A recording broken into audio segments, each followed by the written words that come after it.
પોરબંદરના કડિયા પ્લોટથી marketing yard તરફ જતો રસ્તો ચોમાસામાં ઉપયોગમાં લઈ શકાતો નથી, જેથી આ રોડને 1 થી 2 ફૂટ ઊંચો લઈ અને રોડની બંને સાઈડ રેલિંગ મૂકવામાં આવે તેવી માંગ કરવામાં આવી છે।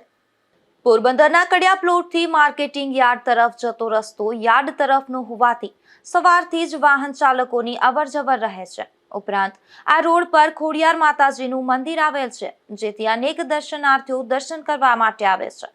રોડની બંને તરફ ખાડી હોવાથી પાણી ભરાયેલ રહે છે।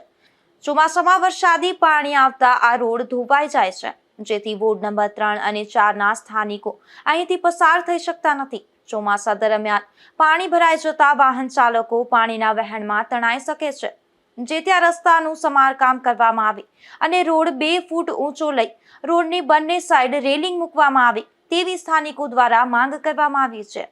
નિપુલ પોપટ સાથે અશોક થાનકી, ગુજરાત ન્યૂઝ, પોરબંદર।